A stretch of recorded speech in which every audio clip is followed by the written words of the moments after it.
The passing of Queen Elizabeth, Her Majesty Queen Elizabeth, Queen of Canada, Queen of the Commonwealth.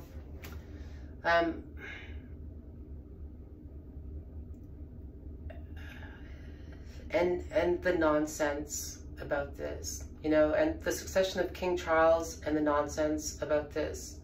And I think ultimately racism.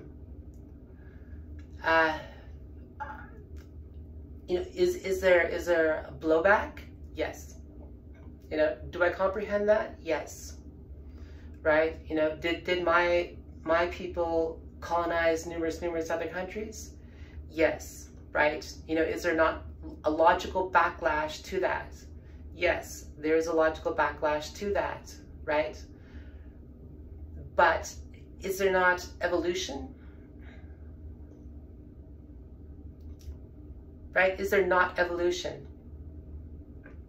Now, you can look at evolution in numerous different ways. Like I say, we all evolve at the same time. Right? We all evolve at slightly different rates at the same time. You know, as a prime example, you could use slavery, you know, in relation to establishing the Commonwealth, right? And saying that, like, you know, the English evolved beyond that. Right? The English realized the wrong of the ways and they abolished that. Same with America, right? But America did that much later, maybe like 100 years later than Canada, right? But you hear people like Hussein Abi, you know, talking this horrible nonsense that is completely bastardized, you know, completely racist, hateful, and has a completely wrong point of view. Right? You know, did Queen Elizabeth not have, he made some argument that Queen Elizabeth did not have black servants until 1964 or something, or black workers until 1964 or something. That's possible. Right? The woman lived 96 years. 96 years. That's possible. Right? You know, just like in the last 96 years, you know, human rights in relation to race issues have changed significantly, right? Did that mean that she disliked or thought that, you know, that the black employees or people of color were not employable in her service or something? I highly doubt that, right? I remember seeing pictures of her, oh God, what was that guy's name? The comedian. He was kind of a precursor to like Eddie Murphy and Chris Rock and like Lionel, no, I can't remember his name.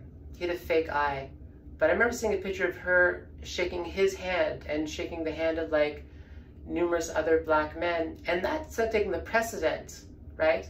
The precedent for a Canadian like me to comprehend, you know, race, to comprehend discrimination, right? Queen Elizabeth appointed Inuk woman as our Governor General, right? Who at times it's a veto, it's a rubber stamp, granted, but it's also a veto to approve different bills, to approve different things that go on through government, right? And having a say in the matter. Why? And why?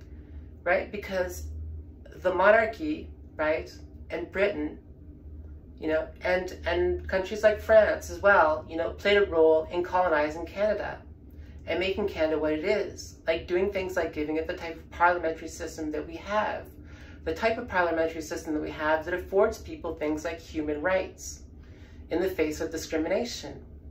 You know, Queen Elizabeth was not a hate monger. Was she wealthy? Yes. Was she a hate monger? No.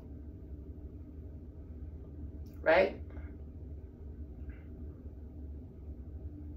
And part of the issue of accumulating wealth is maintaining it and utilizing it properly. right? And that is hard to do with the more of it that you have a lot of the time. You know, I do, you know, like Queen Elizabeth, the royal family, right, are on board with LGBT rights, right? And Hussein Abbey, who's saying that like they are not on board, you know, with LGBT rights, is part of a religion that acknowledges, right, LGBT people, homosexuality as a sin. You know, he has no problem doing something like praising Allah, right, you know, and putting Allah over something like Queen Elizabeth, right? But yeah, Queen Elizabeth was the head of the Anglican Church, and the Anglican Church is accepting of LGBT people. And yet someone like Hussein Abbey, he is not. His religion is not. Right? Like this is bunk. This is total rubbish. Right? Like, you know, I comprehend, you know, it is hard for someone like Queen Elizabeth, right, to sit there and acknowledge and get involved in politics and acknowledge all the wrongs, you know, that her people have done, or take the blame for that, right, and not suffer repercussions and make a huge mess of it. You know, largely Queen Elizabeth remained outside of politics, right, but holds a veto. The monarchy holds somewhat of a veto right, right, in terms of doing things like maintaining human rights, right? Like if our government decided, you know what, we're going to have a purge, right? You know, the monarchy, you know, for what it's worth, could step in and say, no, you're not. We're going to put our 2 cents into this. We're not going to prove this, right? Whereas, you know, like my people on my father's side, you know, like my mother's side is French, English, Irish, and German. On my father's side, it's all English loyalists. Even with my grandmother, right? They crossed over from America into Canada when Canada was becoming a republic, when America was becoming a republic and breaking away from the monarchy, right? But my ancestors remained loyal to the monarchy. And the reason why Canada is largely the way it is today, with a, you know, that has a monarchy and has a parliamentary style government, right, and has the accent that we have, right, is because, you know, a mass amount of people moved out of the US into Canada and remained loyal to the monarchy and their roots, right? Am I a monarchist? I don't know that I'm a monarchist, right? Am I,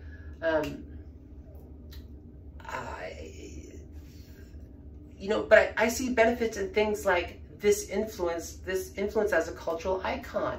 I see things as benefit of like how, you know, our parliamentary system, which is based off of the British parliamentary system, has been beneficial in things like human rights.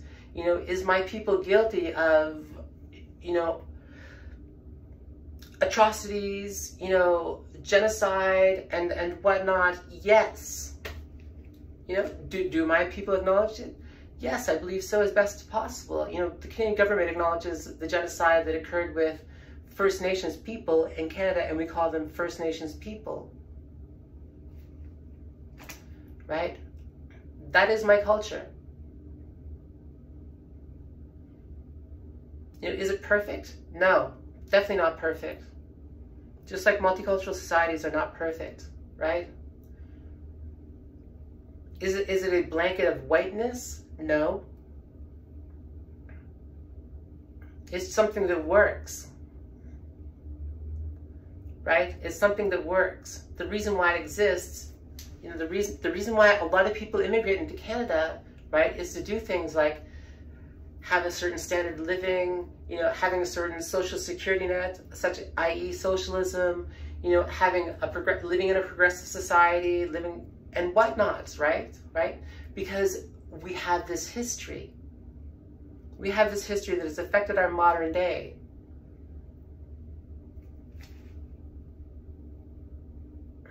But so many people turn around and villainize Queen Elizabeth, right? you know, who was not there to make people's lives difficult or more difficult, right? Queen Elizabeth opened up succession to via marriage rather than genetics, right? Thus, say King Charles, right, had married a black woman from Zimbabwe, right? You know, the black woman from Zimbabwe, you know, were King Charles to pass away, would probably fall into succession. I think. I'm not entirely sure. But, you know, or would at least be like queen consort. You know, would be somebody who has political sway. Right? You know, and another thing about this too is that, like, and I realized this in relation to my, I mean, here is part of it, my relationship to the Canadian monarchy, right? You know, that sounds completely absurd in some ways, because, like, who am I? You know, it sounds incredibly pompous, right? And it's just like, I had never met, you know, the Canadian monarchy. They're more like cultural icons, cultural influences. You know, they're definitely an aspect of my history, right? And I acknowledge, and I'm sure that they do it the same way, you know, acknowledge our history, our ancestry, you know, for its pros and its cons, and acknowledges both, you know, as a means of learning and moving forward, as a means of as an aspect of evolution. You know, you look at something like the Commonwealth. Yes, the Commonwealth came together in violent ways at times. Yes, there was genocide. Yes, there was warfare and strife. I do not deny that, right? But at the same time, too, it's like,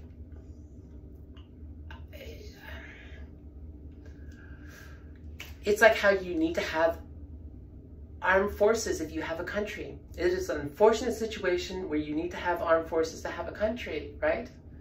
You know, should it have gone down in a lot of the ways that it happened? No. But then what do you make of it today, right?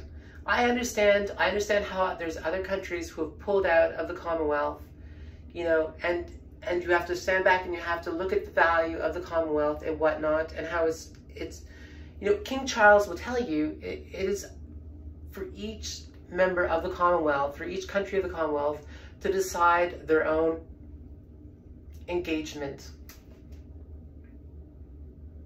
Right? It is their choice. It is not something done by force. It's their choice. Right? But there can be great value in unity, even if its origins is tarnished. Right? You know, for example, in World War II, right, there was an aspect of allyship, you know, between different countries like America, Canada, Britain, France, and so forth, right? You know, that is an aspect of our common shared ancestry, right? And that is not specific to color. Even succession to the monarchy nowadays is not specific to color, or maybe, you know, it has different roles and different places where it goes, right? Where it diffuses out to. You know, and like, just this villainizing of, you know, this Queen Elizabeth, who was, you know, this wonderful woman, right? You know, who had everyone's best interest at heart. Right? She had everyone's best interest at heart. You know, Prince Philip had everyone's best interest at heart. Prince Philip was a philanthropist, right? You know, the monarchy the Canadian monarchy, you know, has everyone's best interest at heart. Right? Are they human? Absolutely. They're just as human as everybody else, right? Am I like somewhat largely disassociated because I'm just like a Canadian commoner? Yeah, absolutely. You know, is it a part of a historical heritage icon? Yes, for better and worse. You know, but it's like, in any form of unity, you know, you need to forge forward and make the best of it. right? You need to err on the side of making it valuable, right? You know, like anyone and anything in any institution that is attempting to move forward and be progressive, you know, it has to acknowledge its past mistakes and fix those and move forward. You know, and when people just come after me and come after my heritage as a Canadian, right? You know, then it is like saying you are not allowed to evolve.